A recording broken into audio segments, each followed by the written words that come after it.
Good afternoon, everyone, and welcome to Getting In, a college coach conversation.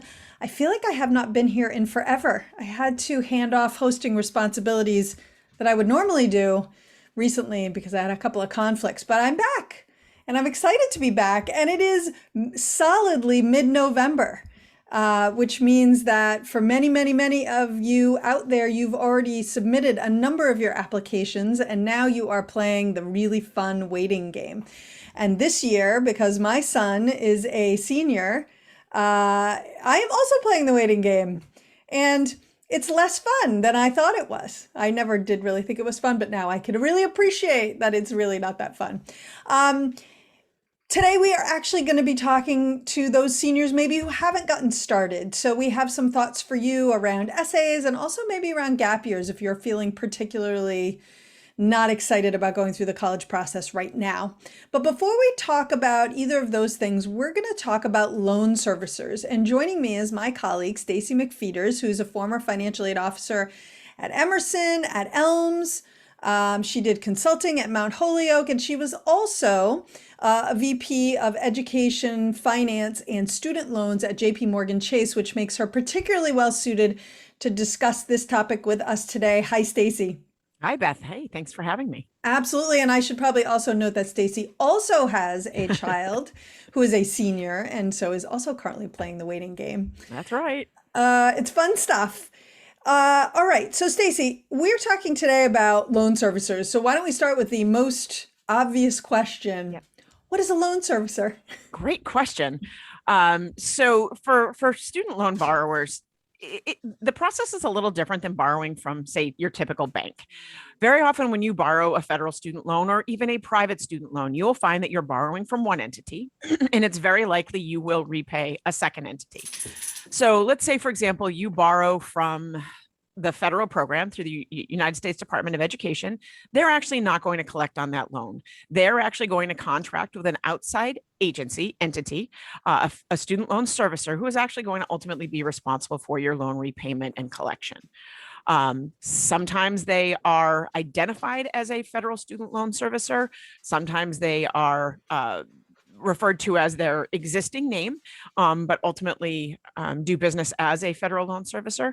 And even sometimes when you have a private student loan, it's possible that the lender is actually selling those loans on what is called the secondary market. Right. And then they are being serviced elsewhere by, again, a loan servicer. So at the end of the day, it's that organization, business entity that is ultimately responsible for collecting your student loan repayment. And, I would make a connection here between, for anyone out there who's owned a house and had a mortgage on the house, right? Sometimes your mortgage gets sold. And so one day you're paying Bank X and then a week later you're paying Bank Y. And you might even be paying Bank A, B, and C down the road, right? So it's similar idea. Similar idea. Yeah, exactly. Little different in that there's not always sort of a sales transaction, which is usually invisible to you anyway. But on the federal side, exactly the same idea.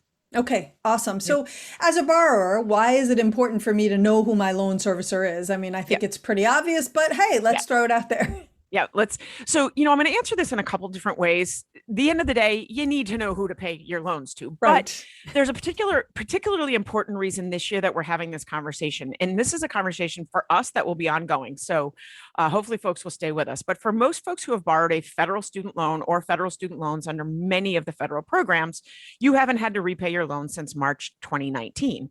You've had the CARES Act forbearance, or the sort of timeout that's been legally allowed for the last 20 months or so. Well, starting on January 30th, 2022, that's ending and you're going back into repayment. Right. So the servicer conversation for us is critically important because right now you should be determining who your loan servicer is. Yeah. You should be making sure that your logins are accurate.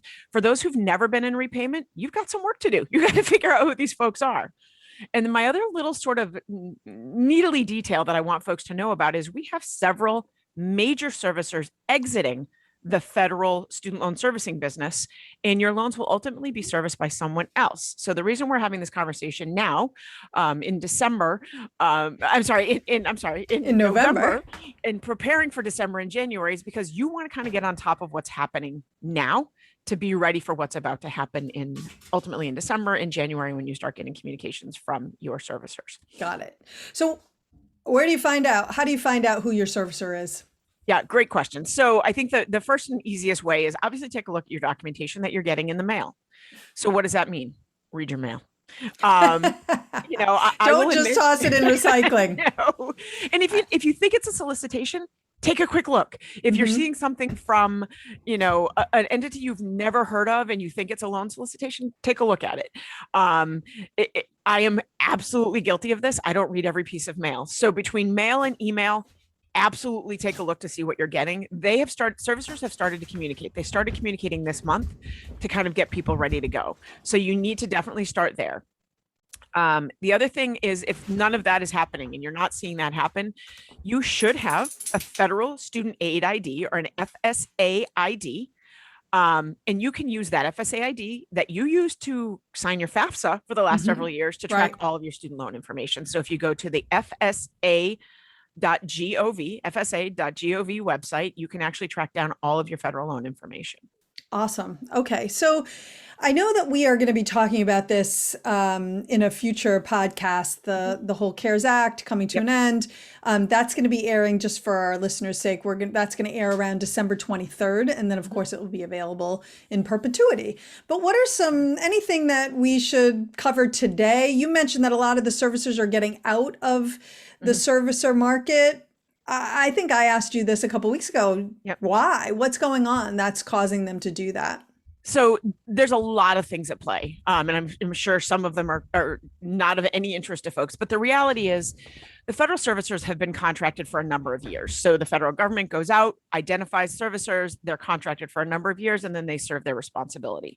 For some, the contract is ended and they've chosen not to renew. There's a whole lot of question about whether or not it's profitable for them or whether it's too onerous. There's some things that have come down in current legislation or recent legislation that is requiring the services to do better, which I think is a great thing. And I think some of the services are just not wanting to continue to do that.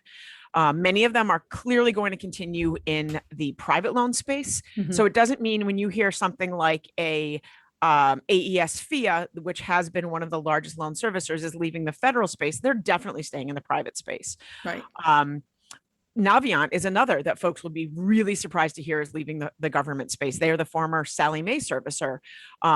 They fully intend to continue servicing private loans. So there's just a whole lot of sort of nuance around it. Some of it's contract based. We know that several new entities had already been awarded the contracts. So some of that was probably just business as usual.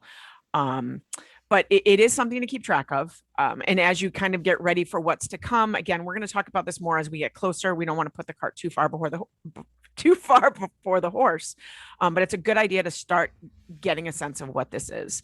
And that's for everyone, folks who had been in repayment and are going to re-enter, and probably most importantly for those folks who have had the last 2 years out of school and haven't made a payment. It's time to start thinking about that. Right. Yes. I mean, I think that's a really big one, right? The need to start paying those is coming, and hopefully maybe you've been putting that money aside and saving it for this day when it came, but either way, it's going to start up again. Yep. Any last thoughts on this issue before we wrap it up? Yeah. So we have a couple months, right? So you kind of hit the nail on the head. If you haven't been preparing to repay, and that doesn't mean just looking for your servicer, which is obviously our topic today, you've got 90 days to sit down and say, okay, I need to look at my spending plan. I'm going to have to pay these loans. Whoops, tighten things up a little bit. So really look at your, some people call it a budget. I love to spend. I call it a spending plan. Maybe take out a few of those coffees. Maybe the Christmas shopping gets a little leaner than you would expected. But if you know what your repayment is going to be, if you can make payments now, awesome, goes towards principal. Right. If you can't, start thinking about how you want to line that up, because come February, and again, we'll talk about this more as we get closer, you're going to need to be ready. Well, actually, really good point there that you kind of mentioned in passing. But let's say you have been putting aside money, you haven't actually been paying, but you've just been putting aside money because you figure you're going to build up that cushion. It could be beneficial if you are feeling comfortable, you have a job, you're getting a steady salary, to take that piece, that chunk that you built up, and pay it before the loans start coming back in repayment, correct? Yeah, absolutely. So if that's something that you've been doing, and I'll admit, I've talked to so many people who are like, well, I'm putting money aside, but I was hoping for forgiveness. Right. Doesn't look like that's immediately coming or ever. Right. But if you do have that sort of surplus of funds, even if it hasn't been put aside, but you're like, oh, I could do this. No, if you do it now and you apply it to your loan principal, which is all that exists right now, there's no interest accrual happening. You are immediately paying down your balance. So if that's an opportunity for you, absolutely take advantage of these next couple of months. Huge opportunity, right? Because obviously the bigger your primary loan is, the longer you're going to pay for it and the more, because you're going to pay more in oh my God. Yep. Thank you. In interest. Yeah. Word just flew out of my brain. So exactly. yes. Awesome. Yep.